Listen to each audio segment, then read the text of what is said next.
अस्सलाम वालेकुम अल्हम्दुलिल्लाहि रब्बिल आलमीन नहमदुहु नुसल्ली अला रसूलिहिल करीम अम्मा बाद फ़अऊज़ु बिल्लाहि मिनश शैतानिर रजीम बिस्मिल्लाहिर रहमानिर रहीम।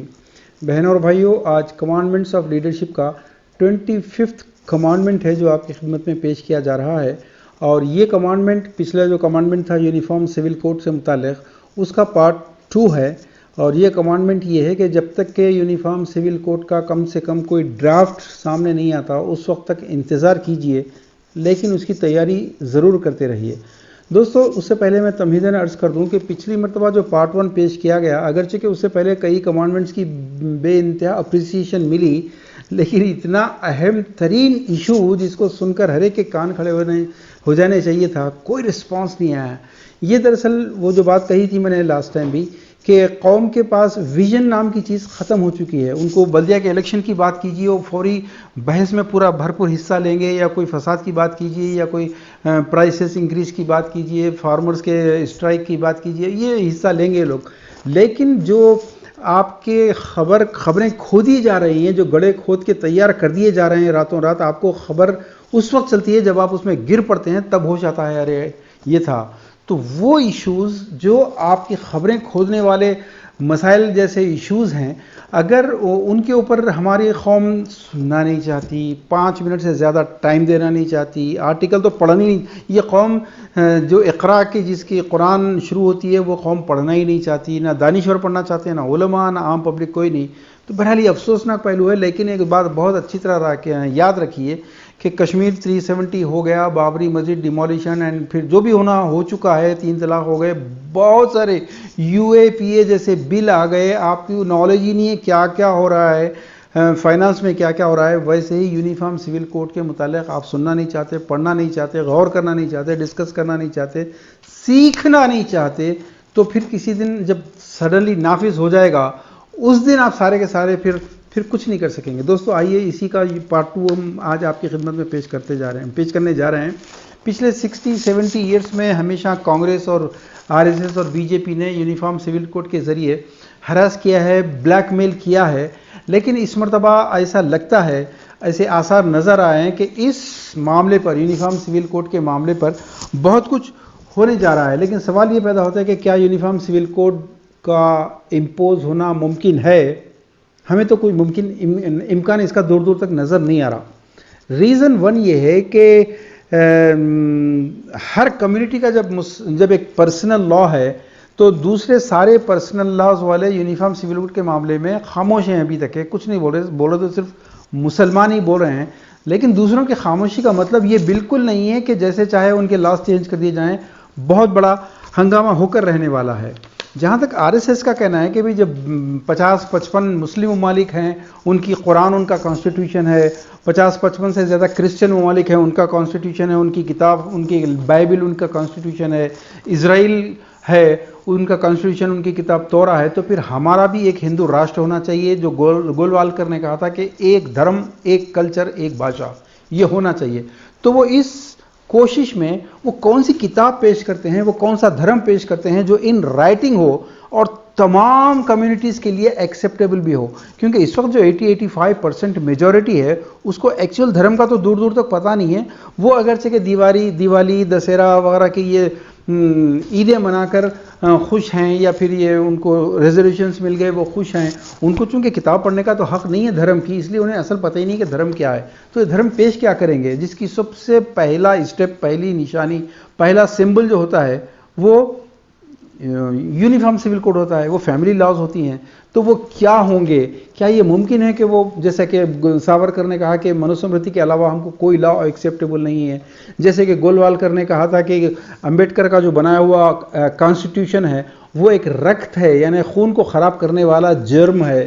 तो जब ये लोग कॉन्स्टिट्यूशन को नहीं मानते तो फिर रिप्लेसमेंट क्या है? तो जाहिर है कि जब ये दावा कर रहे हैं कि मनुस्मृति आएगा हिंदुइज्म के नाम पर, वो ब्राह्मणिज्म या मानववाद की जो शास्त्र हैं वो आएंगे, तो फिर एक नज़र आपको ये देखना ज़रूरी है कि वो मनुस्मृति क्या है। वो मैं आपके सामने कुछ वर्सेस उसके पेश करूंगा, क्योंकि टाइम इसकी इजाज़त नहीं देता। अगर मैं बयान करने जाऊं तो 4-5 घंटे लग जाएंगे। और ये यूनिफॉर्म सिविल कोड के नाफिज होने इसलिए भी मुमकिन हमें नज़र नहीं आता क्योंकि इसके फाइनेंशियल रीजंस भी हैं। क्योंकि दूसरे जो कम्युनिटीज़ खामोश हैं, लेकिन जब ये अगर आ गया और उनके पर्सनल लॉज के अंदर कोई इंटरफियरेंस हुआ, उनके धर्म में कोई इंटरफियरेंस हुआ, तो सिर्फ मुसलमान उठ खड़े नहीं होंगे बल्कि सारी कौमें उठ खड़ी होंगी। फिर उसके बाद आपको मालूम है कि जो फसादात का सिलसिला शुरू होगा, जो स्ट्राइक्स का सिलसिला शुरू हो गया, अब ये आज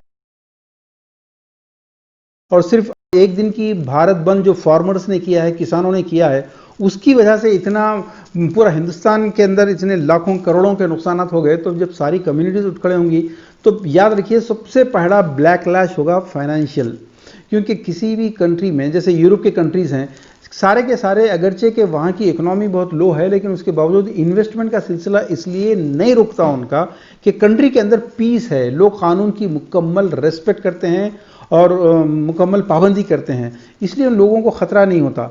पाकिस्तान की एक मिसाल ले लीजिए आप, प्रेसिडेंट ज़ियाउल हक जब तक ज़िंदा थे कोई ऐसे पॉलिटिकल मसले नहीं थे, लोग इन्वेस्ट कर रहे थे, पाकिस्तान की इकनॉमी स्टेबल थी, पूरी स्ट्रेंथन थी।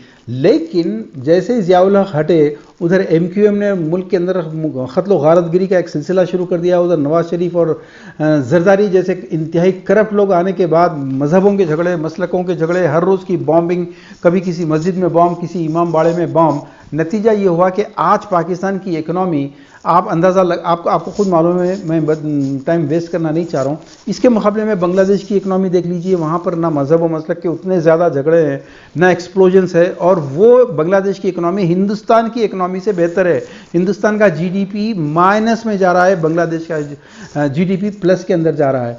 तो इसी तरह हिंदुस्तान में लीजिए कि आज जो कुछ रिलीजन के नाम पर, कम्युनलिज्म के नाम पर जो कुछ हो रहा है, वैसे ही इन्वेस्टमेंट तकरीबन ख़त्म हो गया है। मुल्क की इकनॉमी कहाँ जा रही है मुझे कहने की ज़रूरत नहीं है, बहुत बड़े बड़े रवीश कुमार जैसे लोग पूरा आपके सामने पेश कर चुके हैं। मैं तो अपना वक्त बचाने के लिए कम से कम बात करूँगा। अगर यूनिफॉर्म सिविल कोड लाने की बात की गई तो तमाम कम्युनिटीज़ और तमाम रिलीजन्स मिलकर जो कुछ करेंगे, मुल्क की सबसे पहले लोग इन्वेस्टमेंट करना बंद कर देंगे। और ऑलरेडी जो इकनॉमी गिर चुकी है, एयरपोर्ट बिक रहे हैं, बड़ी बड़ी इंडस्ट्रीज़ या तो बंद हो रही हैं या बिक रही हैं, हज़ारों लोगों की, लाखों लोगों की जॉब्स जा चुकी हैं, बैंक्स बंद हो रहे हैं। ऐसे वक्त में अगर RSS ने यूनिफॉर्म सिविल कोड लाने की कोशिश की तो मुल्क के लिए शायद ये जो इंग्लिश में कहते हैं ना कि last nail in the coffin, ताबूत में आखिरी कील होगी, ये आखिरी कील साबित होने वाली है। दोस्तों ये बात समझना बहुत इसलिए ज़रूरी है कि जब तक कि उस यूनिफॉर्म सिविल कोड का ड्राफ्ट नहीं आता हम कुछ नहीं कर सकते, खामोशी रहना चाहिए, लेकिन उसकी तैयारी के बारे में सोचना बहुत ज़रूरी है। क्योंकि जैसे रामायण जो सीरियल था वो तकरीबन 30 साल 35 साल पहले से जो बनना शुरू हो गया था, टीवी पे आना शुरू हुआ था, वो राम मंदिर की उसी वक्त से वो लोगों ने तैयारी शुरू कर दी थी। लोगों की जहनी तरबियत, लोगों को जहनी तौर पर तैयार करने के लिए दरअसल वो मुहिम थी। आप लोग समझे नहीं, आप लोग तो बच्चे थे, जा के बैठ के देखते थे। वैसे ही RSS जो तैयारी कर रही है उसका एक सबूत सोशल मीडिया पर यह है कि अखबारात हों, टीवी हों, मूवीज़ हों, चाहे या फेसबुक, यूट्यूब, इंस्टाग्राम और बिलखुसूस स्पेशली ट्विटर पर अगर आप देखेंगे तो एक फ़ज़ा बनाई जा रही है मुसलमानों के ख़िलाफ़, ऐसे घटिया एक्यूजेशंस डाले जा रहे हैं। उसका रीज़न क्या है मैं बाद में बताऊंगा। जैसे आप मुसलमानों के ऊपर जो भी एक्यूजेशन लगते हैं उसके जवाब में कोई ट्विटर के ऊपर लिखिए या फेसबुक पर लिखिए, आपको जो गालियां देने वालों की फौज उमड़ पड़ती है और ऐसे एक्यूजेशन आप दंग रह जाएंगे कि ये क्या बेहुदा गुफ्तगू है। आपके ऊपर जो अटैक के हलाला की औलाद, 4 शादियों की औलाद, रसूलुल्लाह सल्लल्लाहु अलैहि वसल्लम की बीवियों की तादाद और उनकी उम्रों के बारे में गुफ्तगू और ऐसे अजीब अजीब मौज़ूआत। RSS तमाम नए रिक्रूट्स को, मुसलमानों को कैसा जलील करना है, कैसा ह्यूमिलेट करना है, उसका ट्रेन करके चंद एक सवालात हैं, वो 25-30 सवालात हैं, उससे ज़्यादा नहीं हुए, उसका यहाँ पर तस्करा करना मुमकिन नहीं है। और फिर ऐसे वाक़यात जैसे किसी मुसलमान ने किसी बकरी को रेप कर दिया, किसी मुसलमान ने फ्रांस के अंदर कोई मर्डर कर दिया, ऐसे वाक़यात तो हर जगह होते हैं दोस्तों। इसमें हिंदू मुस्लिम की क्या बात है, हर आदमी कर रहा है। जैसे दाइश है, जैसे ISI है, वैसे RSS है, जैसे ट्रंप है वैसे मोदी है, और जैसे लश्कर तैयबा है वैसे बजरंग दल और हिंदू महासभा वगैरह हैं। इसका मजहब से कोई ताल्लुक़ नहीं है। मैंने आपको लास्ट टाइम बताया था it's a fight between power and powerless. ये फाइट बिटवीन टेररिज्म और पीस है ये। चोर जैसा चोर चोर चोर चोर चोर चिल्लाना शुरू करता कि ताकि कोई देखने वाले उसको ना पकड़ सकें, वो भी समझें कि वो भी चोर के पीछे भाग रहा है, चोर बच के निकलता है। वैसे ही आज जो लोग मुसलमानों को टेररिस्ट टेररिस्ट टेररिस्ट फंडामेंटलिस्ट वगैरह ये जो चीख रहे हैं, ये सारे इसी कोशिश में हैं कि ये असल टेररिस्ट हैं, लोग इनको ना समझें। तो आज सोशल मीडिया पर जो कुछ खड़ा किया जा रहा है, जाहिर है कि अगर इस्लाम नहीं होगा, एक ही जो मजहब है जिसका रिटन लॉ क़यामत तक रहेगा और आज तक 1400-1500 साल से इंटैक्ट है, हमेशा रहेगा, इसको चैलेंज भी किसी ने नहीं किया, बल्कि जिसने समझने की कोशिश की सीधे इस्लाम में आया हो। वीटी राजशेखर की बात मैं हमेशा रिपीट करता हूं। वीटी राजशेखर दलित वॉइस के एडिटर हैं। उन्होंने वाई द ब्राह्मणीज अगेंस्ट मुस्लिम परसलाम में ये बात लिखी है कि जिस दिन हिंदू औरत, इस्लाम ने जो मुसलमान औरतों को राइट्स दिए हैं, वो राइट्स को समझ जाएगी, वो हिंदुज्म छोड़ के मुसलमान इस्लाम में आ जाएगी। ये तो हर एक के साथ होगा दोस्तों। तो जाहिर है कि जब धर्म होगा कोई, तो मनुस्मृति ही से तो लिया जाएगा। इसके अलावा तो कोई ऐसे शास्त्र है नहीं जहां से धर्म को लिया जाएगा, या फिर नए सिरे से जैसे अंबेडकर ने बनाया वो कानून बनाना पड़ेगा, या तो नया कानून बनाया जाए, या फिर वो मनुस्मृति जैसे सावरकर कह रहा है उसको एक्सेप्ट किया जाए।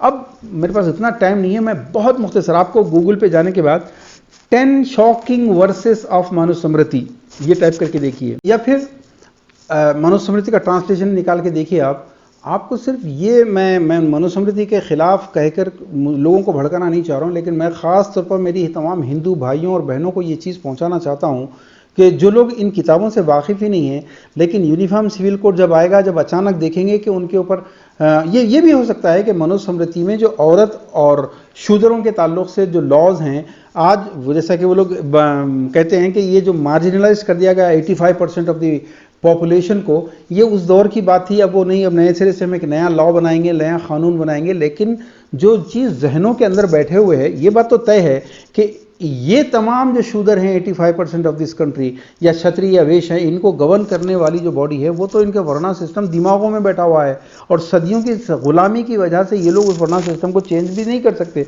वो तो फॉलो करेंगे। लेकिन जो धर्म यानी कि जो इस्लाम की मुखालिफत है ना, असल तो इस्लाम को ख़त्म करना है।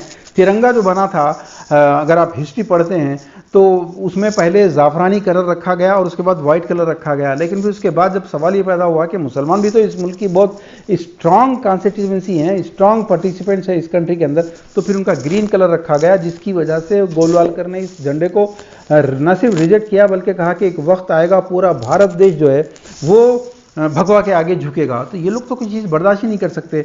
बिल्कुल, मैंने जैसा लास्ट टाइम बताया था कि जब 6000 साल पुरानी जिसको डिवाइन लॉ बुक कहा गया था मनुस्मृति को या हिंदू शास्त्रों को, उसके लॉस को अम्बेडकर ने चेंज किया 1956 के अंदर, तो वो एक तौहीन थी जिसको उन्होंने आज तक एक्सेप्ट नहीं किया, और उसके बाद लिव इन रिलेशनशिप लेकर आए वो। तो वो इस्लाम को ऐसे कैसे छोड़ सकते हैं कि ये किताब बगैर चेंज नहीं हो सकती, बल्कि उसको भी चेंज करने की कोशिश करेंगे।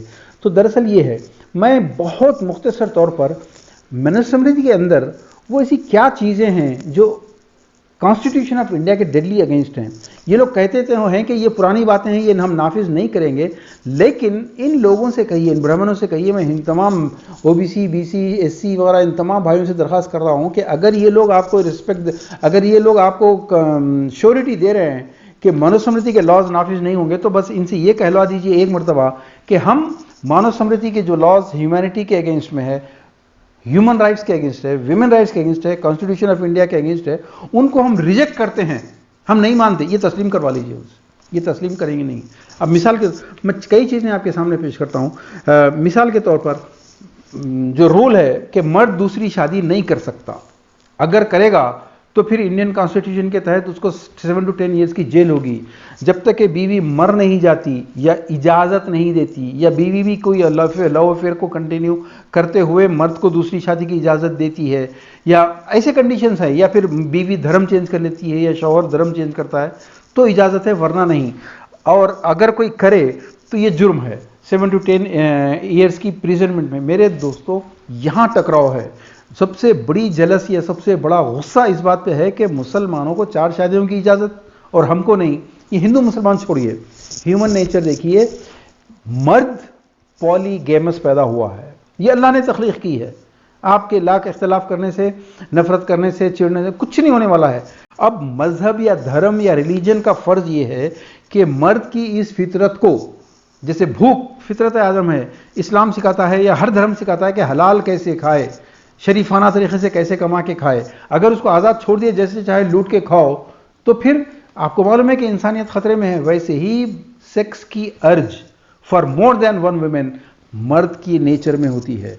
अब जो इस्तात नहीं रखता वो मजबूर है बेचारा, लेकिन जब इस्तात हो जाती है, वो एमएलए एमपी बन जाता है या कोई बड़ी पार्टी का ताकत पावरफुल टूल बन जाता है, वो तो करेगा दोस्तों। राजा करते हैं, ये बड़े बड़े नवाब करते हैं, रईस करते हैं, ये नेचर है।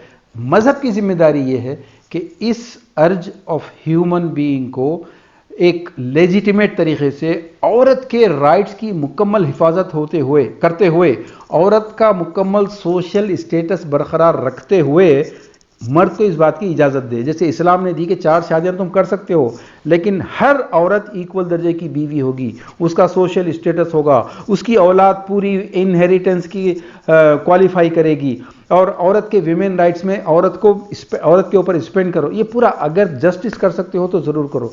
लेकिन जब मनुस्मृति ने ला के नाफिज कर दिया कि मर्द दूसरी शादी नहीं कर सकता, उसके लिए इतने सख्त कंडीशन है, तो फिर देखिए अब सिर्फ 3-4 ऑप्शन बाकी रह जाते हैं। ऑप्शन नंबर 1 ये है कि मर्द मजबूरी में प्रोस्टिट्यूशन में जाए। नंबर 2 ये है कि लिव इन रिलेशनशिप। अभी हिंदू बहनों को ये पता ही नहीं है लिव इन रिलेशनशिप क्या है। जो 2014 में बीजेपी ने ये लॉ डोमेस्टिक वायलेंस को कम करने के लिए लिव इन रिलेशनशिप लेकर आई थी, अजीब मज़े का खैस बात है, बाद में तफसील बयान करूंगा कभी, कि अभी नया नया है, 4-5 साल हुए हैं उसको लेजिटिमेट हो गया या लीगल हो के। 15-20 साल के बाद जब कोई औरत आके खटका मारेगी दरवाजे पर कि मैं आपके हस्बैंड की जो है लिव इन रिलेशनशिप पार्टनर हूँ, ये बच्चा हुआ है, इसके इतने राइट्स हैं, मेरा प्रॉपर्टी में हिस्सा है, तब पता चलेगा कि असल ओरिजिनल बीवी जो बेचारी पूरी ज़िंदगी मर्द की माँ बाप बच्चों रिश्तेदारों सब की खिदमत करते हुए बेचारी बूढ़ी होती है, उसको आखिरी उम्र में ये पता चले कि उनके मियाँ जवानी में जो है कि लिव इन रिलेशनशिप भी रखते थे। अब लिव इन रिलेशनशिप इतनी कॉमन हो गई है कि ये खुद मनोस्मृति की धज्जियाँ उड़ा रही है, क्योंकि मनोस्मृति कहती है कि कोई औरत अकेली ना रहे। लेकिन ये लिव इन रिलेशनशिप इसलिए है, औरतें अकेली हैं, सिंगल पेरेंटिंग कर रही हैं, उनके बाप चूँकि वो जॉब करती हैं, कोई लखनऊ में तो कोई दिल्ली में तो कोई महाराष्ट्र में तो कोई विजयवाड़ा में, तो क्या हर जगह अब्बा जान को या भाई को या हस्बैंड को साथ लेके चलेंगी? और जिनके हस्बैंड मर चुके हैं तो क्या वो वृंदावन चले जाएंगी? क्या वो देवदासी? मैं कोई मजाक नहीं उड़ा रहा हूँ दोस्तों, गूगल के ऊपर जाइए, टाइप कीजिए खाली देवदासी या वृंदावन, आपको खुद पता चल जाएगा कि वो लोग क्या कर रहे हैं। इस पूरी बात का मतलब ये है कि मर्द के पास ऑप्शन कुछ नहीं है। देखिए, धर्म के नाम पर आप अगर अल्लाह के दिए हुए कानून को तोड़ेंगे तो मैं उसके नुकसानात गिना रहा हूँ कि मर्द को या तो प्रोस्टिट्यूशन में जाना पड़ेगा, या तो फिर लिव इन रिलेशनशिप में जाना पड़ेगा, या फिर तीसरा जो रास्ता है औरत को कत्ल, या लड़की मर्द को। आपके अखबारात में नहीं पढ़ते, हर वीक 1 to 2 इंसिडेंट्स ऐसे हैं कि औरत ने अपने आशिक के साथ मिलकर शौहर का मर्डर कर दिया, शौहर ने अपनी बीवी का मर्डर कर दिया। ये तो कॉमन है। क्यों? जब आप एक नेचुरल अर्ज का रास्ता रोकेंगे जिसको अल्लाह ताला ने जायज़ किया था, ये तो अंजाम होने वाला है। या फिर क्या होगा, जब दोनों के दोनों खानदान टेंशनों में रहेंगे तो फिर जब डाइवर्स होगी, डाइवर्स की परमिशन नहीं है, ये अलग मसला है। दूसरा, क्यों? इस्लाम ये कहता है कि जब तक खुशी से साथ हैं ठीक है, नहीं, औरत को भी हक है, मर्द को भी हक है, इमीडिएटली डिवोर्स लो और दोनों अपनी अपनी ज़िंदगी सुकून से ज़िंदगी गुजारो। अगर बच्चे हैं, मर्द पालेगा, बच्चे मर्द हवाले कर दो। नहीं, अगर माँ अपने साथ रखना चाहती है, मर्द उनको नान नफ़ा देगा, लेकिन एक दूसरे की शक्ल नहीं देखेंगे। डिवोर्स हुआ, 3 पीरियड्स तक उसको नान नफ़ा दिए, किस्सा ही ख़त्म। लेकिन जब मनुस्मृति ने, इंडियन कॉन्स्टिट्यूशन ने यह नाफिज कर दिया कि डिवोर्स हो नहीं सकती पहले, और अगर हो भी जाए तो मर्द की 50% सैलरी और 50% प्रॉपर्टी औरत लेगी। नान नफ़ा या मेंटेनेंस सारी उम्र वो औरत को मिलेगा जब तक कि वो धर्म चेंज ना करे या मर ना जाए। तो मेरे दोस्तों, औरत के लिए, विमेन के लिए बड़ी खुशी का मौका है कि मर्द को पनिशमेंट मिला, मर्द से बदला तो ले लिया हमने। लेकिन मेरी बहनों, ये चीज़ आपकी माँ, आपके भाई के साथ हो, आपके बेटे के साथ हो, अंजाम जानती हैं आप क्या होगा? अंजाम कितने साल दोनों खानदान टेंशन में रहेंगे और एक दूसरे को मर्डर कराने के चक्कर में रहेंगे। या फिर आखिरी ऑप्शन है, सीक्रेट वेडिंग्स करो। लिव इन रिलेशनशिप भी वही है, सीक्रेट वेडिंग्स भी वही है। आज ये जितने टावर बनते जा रहे हैं, बड़े बड़े रेसिडेंशियल कॉम्प्लेक्सेस बनते जा रहे हैं, उसमें 1-1 करोड़ के जो फ्लैट बिक रहे हैं, कौन लोग रहते हैं वहाँ पर? कोई मियाँ बीवी नहीं रहते। ये सारे इलेजिटिमेट रिलेशंस या एक्स्ट्रा मैरिटल रिलेशंस के लोग जाते हैं, अय्याशियों के लिए बनाते हैं, ये नतीजा निकलेगा। तो दोस्तों अब इतना टाइम नहीं है, अगर मैं आपको पढ़ के सुनाऊं कि मनुस्मृति के अंदर क्या क्या लॉज हैं तो आप दंग रह जाएंगे कि इंसानियत के लिए इससे फ़ायदा है या इंसानियत के लिए इससे भयानक नुकसानात है। और फिर समझ में नहीं आता कि सेकंड मैरिज को आप लोग लेके इतना तमाशा क्यों करते हैं, जबकि ये चीज़ डिवाइन है, ये चीज़ ऊपर भगवानों से चली आ रही है। गूगल पे जाइए, lords with 2 wives, lords with 3 wives मारी आप। लॉर्ड अर्जुन के 4 बीवियां थे, लॉर्ड कृष्णा के 8 वाइफ्स थे, और फिर लॉर्ड गणपति के 2 थे, लॉर्ड शिवा के 2 थे, लॉर्ड शिवा के भी 4 थे। आपको ये चीज़ नहीं है। लॉर्ड कृष्णा के जो 16,000 वाइफ्स थे, खैर वो एक अलग सब्जेक्ट है। जब नाराकसना एक जो बहुत ही डिमोन किंग था, शैतानी आदमी था, उसने जब औरतों को सताना शुरू किया था, औरतों के रेप्स करना शुरू किए थे, तो लॉर्ड कृष्णा ने आगे बढ़कर ह्यूमन बेसिस पे उनको रिफ्यूज दी, पनाह दे दी उन औरतों को। उन कहा कि ये मेरी बीवियां हैं, इसको कोई हाथ नहीं लगा सकता। तो उन औरतों की हिफाजत करना मकसद था। लेकिन अगर आप वैसे भी देखते हैं तो हर गॉड के बाजू 2-2 औरतें, 3-3 औरतें तो बैठती ही हैं। ये जब धर्म के अंदर भगवानों से चला आ रहा है तो why doesn't it become a law for the common being, कि अब जबकि इंसान की तो बहुत ज़्यादा ज़रूरत है। लॉर्ड्स या भगवान जो है वो तो फिर भी पेशेंस रखते हैं, सब्र कर सकते हैं वो लोग, लेकिन आम इंसान सब्र कहाँ कर सकता है। लेकिन जो लॉस कहते हैं, मिसाल के तौर पर मनुस्मृति में 2900 समथिंग वर्सेस हैं, 12 चैप्टर्स हैं। चैप्टर नंबर 5 वर्स 147 और 148 में है कि at no cost women will live independently. ये प्रैक्टिकल बात ही नहीं है। फिर मैं आपको चंद एक लॉज पढ़ के सुनाता हूँ कि chapter number 2 verse number 213 and 214, इसमें लिखा गया है कि औरत का नेचर ये होता है कि वो मर्दों को रिझाए, सेड्यूस करे, झूठे तरीके से उन लोगों को अट्रैक्ट करे, और चाहे वो समझदार हो या बेवकूफ़, औरत की ख्वाहिश के अंदर औरत उसको फंसा लेती है किसी भी तरीके से। औरत झूठ बोलती है, औरत से ख़तरा है। फिर एक और वर्स के अंदर है, इसका रेफरेंस इत्तेफाक से नहीं है, अगर मर्द औरत को थप्पड़ मारता है तो वो औरत के पिछले जन्म के पाप धुलते हैं उसकी वजह से। वर्स 5 157 सॉरी चैप्टर 5 वर्स 157 और चैप्टर 9 77। दोस्तों, बहनों, भाइयों, जरा इसको सुनिए। वाज़े अल्फाज में लिखा है, मर्द चाहे चोर हो, डाकू हो, शराबी हो, बीमार हो, सेक्सुअली परवर्टेड हो, यानी आवारा हो या बदकार हो, औरत का काम सिर्फ ये है कि उसकी वर्शिप करे, उसकी खिदमत करे। अगर वो औरत ऐसा नहीं कर सके तो फिर वो अगले जन्म में गीदड़ बन के पैदा होगी, वो लेप्रोसी, उसको जुजाम होकर मरेगी, वगैरह वगैरह। उसकी लंबी तफसील है, मैं इस वक्त वो तफसील में जाने के वक्त नहीं है मेरे पास। और फिर चैप्टर 5 वर्स 158, औरत को मजहबी रसूमात में न वेद मंत्र पढ़ने की इजाज़त है, और न खसम खाने की इजाज़त है, न रोज़े रखने की इजाज़त है। उसका काम एक ही है कि सिर्फ मर्द की खिदमत करे। क्या ये विमेन राइट वायलेशन नहीं है? इस्लाम के विमेन राइट वायलेशन गिनते हैं, पढ़ा ही नहीं किसी ने, समझा ही नहीं। वही प्रोपेगेंडे से मुतासिर हुए जो IT सेल कर रहा है, असल तो पढ़े ही नहीं आप लोग। लेकिन क्या ये मनुस्मृति के ओपन छुपे हुए नहीं है? Go on Google and just find it, आपको मिल जाएगा। फिर अगर औरत बेवा हो जाए तो इसमें औरत का कसूर क्या है? लेकिन मनुस्मृति ये कहती है, चैप्टर 5 वर्स 160 और कई दूसरे चैप्टर धर्मशास्त्रों के अंदर ये लिखा है कि अगर औरत बेवा हो जाए तो फिर वो अपना तर्क सिंगार छोड़ दे, वो अपने जेवर छोड़ दे, वो अपने मज़े ज़बान के जो छोड़ दे, सिर्फ फ्रूट्स और वेजिटेबल्स के ऊपर रहे, वाइट कपड़ों के अंदर रहे, किसी मर्द का नाम अपनी ज़बान के ऊपर ना लाए, और ये गम ऑल द लाइफ मनाती रहे। क्या आप तैयार हैं इसके लिए? दोस्तों, ये है धर्म। अब हमको वक्त बचाना है, इसलिए मैं अब बात को बहुत मुख्तसर करता हूँ कि ऐसी बहुत सारी अजीब अजीब बातें हैं। चैप्टर 9 वर्स 58 में लिखा है कि अगर शौहर से औलाद पैदा नहीं होती तो वो औरत को देवर से ट्राई करने की परमिशन है। और अगर लड़कियां ही लड़कियां हैं, लड़का कोई नहीं है, तो तब भी किसी बड़े आदमी, कोई बड़ी ज़ात का आला आदमी से भी औलाद की ट्राई करने की उनको इजाज़त है। वैसे ही औरत डिवोर्स नहीं ले सकती, लेकिन अगर औरत बच्चे पैदा नहीं कर सके, या बेटे ही बेटियां पैदा कर रही है, बेटे पैदा नहीं कर सके, या औरत बच्चे पैदा हों लेकिन बच्चे मरते चले जा रहे हैं, तो उनको 7 ईयर्स, 8 ईयर्स, 11 ईयर्स, ये ऐसे पीरियड है, मैं पढ़ के नहीं सुना सकता आपको, लंबा टाइम लग जाएगा। औरत को रिप्लेस किया जा सकता है और नई शादी की जा सकती है। और ये बात लिखिए कि अगर औरत झगड़ालू हो, क्वारलसम हो, तो इमीडिएटली उसको रिप्लेस कर दिया जा सकता है। तो मेरे दोस्तों, ये लॉज अगर आएंगे, या कम से कम ये लॉज को हक मानने वाले, मैं इसलिए बार बार कह रहा हूं कि जो आपको समझाया जाता है, शूदरों को समझाया जाता है कि नहीं नहीं नहीं, ये पुराने दौर की बातें हैं, अब नाफिज नहीं होंगी, ठीक है, इनसे ये कहलवा दीजिए कि आप ये बोलिए कि ये मनुस्मृति है, मनुवाद के जो लॉज हैं ये गलत हैं, बोलिए, बोलेगा नहीं कोई, कसम खाएगा ही नहीं।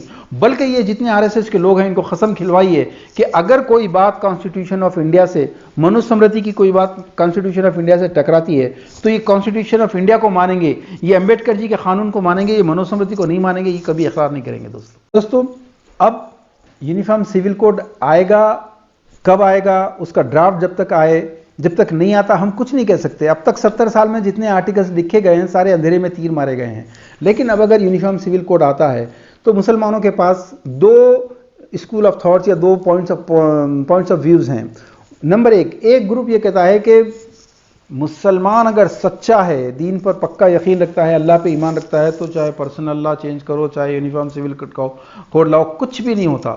दूसरा ग्रोह ये कहता है कि अगर जो कौम छोटी सी बात पे अपने वेस्टेड इंटरेस्ट के लिए पुलिस स्टेशन चली जाती है, कोर्ट को चली जाती है, कोई इस्लाम, कोई काउंसलिंग, कोई कुरान, कोई हदीस को मानना नहीं चाहती, आप उस कौम से ये तवक्को करते हैं कि अगर यूनिफॉर्म सिविल कोड आ गया, फ़र्ज़ कर लें, और उसमें दूसरी शादी हराम है, उसमें दूसरी शादी प्रोहिबिटेड है, या अगर उसके अंदर मियाँ बीवी में डिवोर्स होता हो तो 50% औरत लेके जाएगी, या उसमें यह है कि औलाद को, बेटा बेटियों को इक्वल इनहेरिटेंस मिलेगा, सबका हिस्सा बराबर होगा। क्योंकि 1955 तक तो हिंदू कम्युनिटी के अंदर भी लड़कियों की कोई इनहेरिटेंस नहीं थी, विरासत नहीं थी। जो भी कन्यादान में शादी में करके दे दिए, ख़त्म, उसके बाद औरत की कोई विरासत नहीं।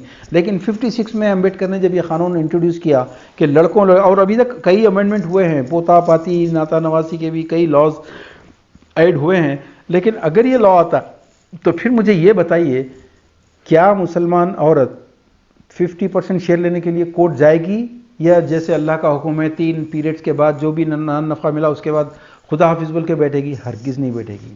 क्या बेटियां अपने हक़ के लिए खामोश होंगी? अगर वो खामोश भी बैठेंगी तो उनके हस्बैंड्स उनको फोर्स करेंगे, ब्लैकमेल करेंगे, उनको फोर्स करेंगे कि जाओ और अपना हिस्सा लेकर आओ, ख़त्म।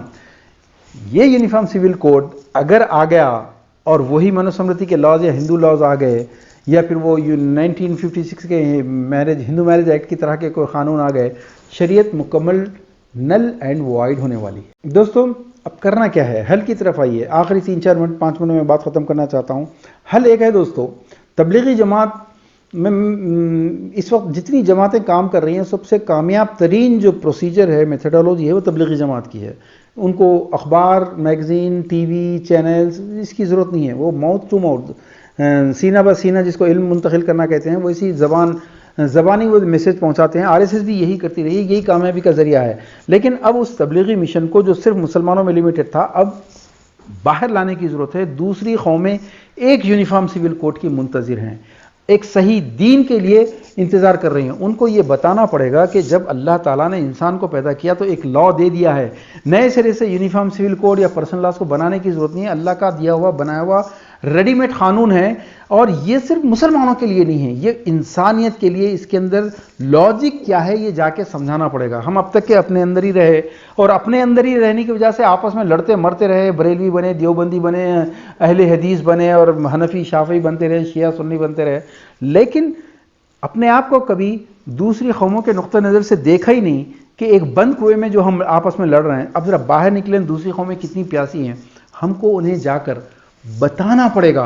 और हिंदू हो, मुसलमान हो, सिख हो, ईसाई हो, सेंसेबल लोग, ब्रॉड माइंडेड लोग हर जगह होते हैं। हाँ, धर्म के नाम के ऊपर भड़काने वाले हर कौम में होते हैं वो तो, लेकिन ऐसा भी नहीं है कि सारे के सारे धर्म के नाम पर भड़काने वाले हैं।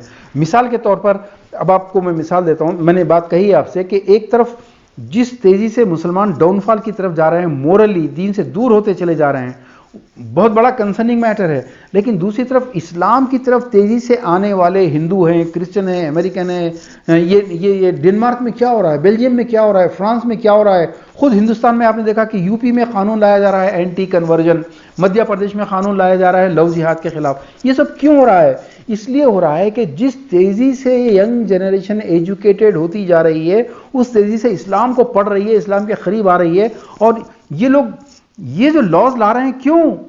डरा हुआ आदमी कुछ भी कर सकता है, फसादात करवा सकता है, बस्तियां जला सकता है, कानून ला सकता है, आपको जेलों में भर सकता है, कुछ भी कर सकता है। This is the reason.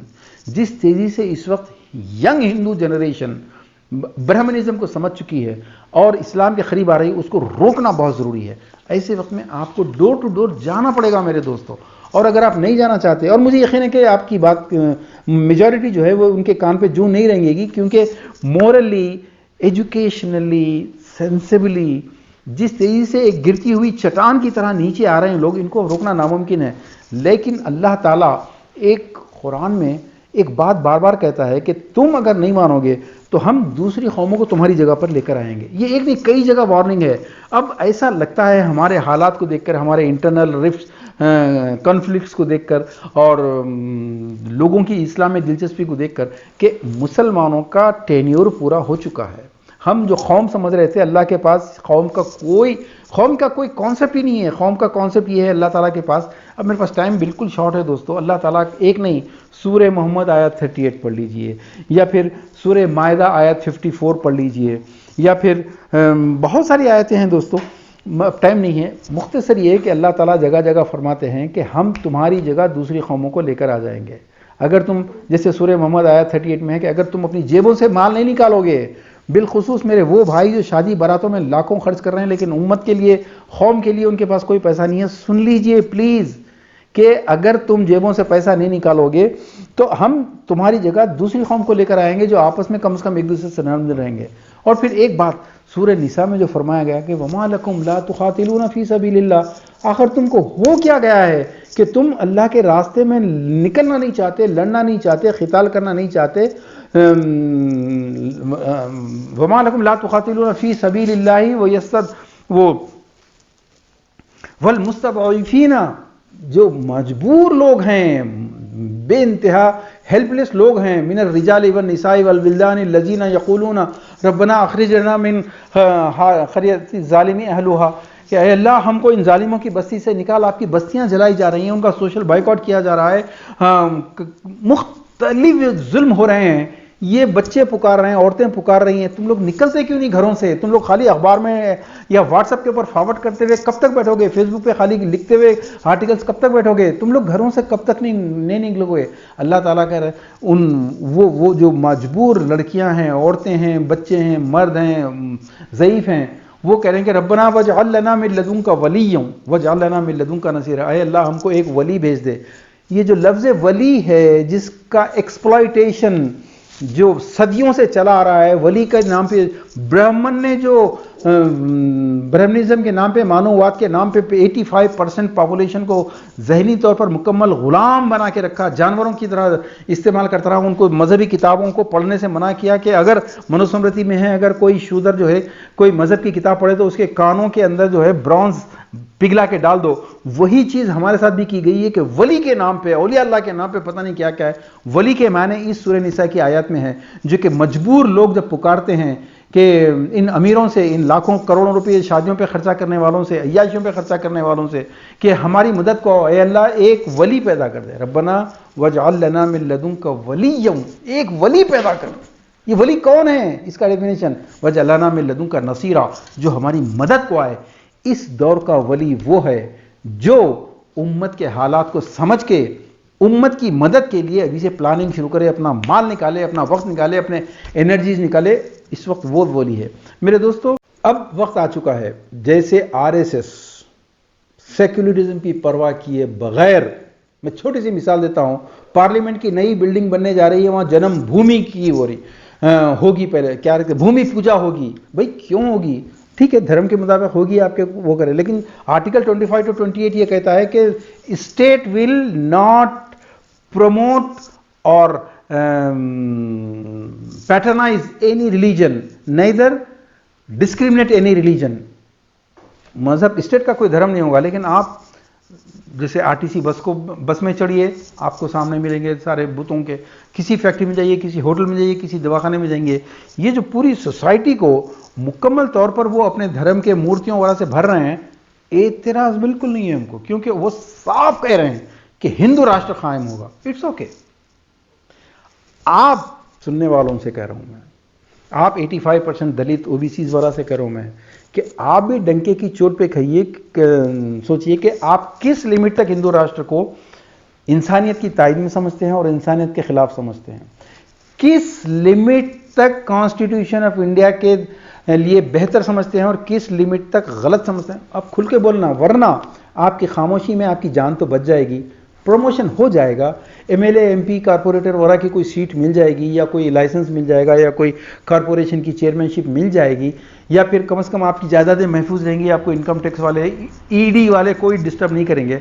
But all this success is at the cost of humiliation and slavery of your coming generations. या तो हमारा साथ दीजिए दोस्तों, आगे बढ़िए, वरना फिर अपनी अगली नस्लों के लिए अभी से फातिहा पढ़िए, जिसका आप अंदाज़ा नहीं कर पा रहे। वाखिर दावाना अल्हम्दुलिल्लाहि रब्बिल आलमीन।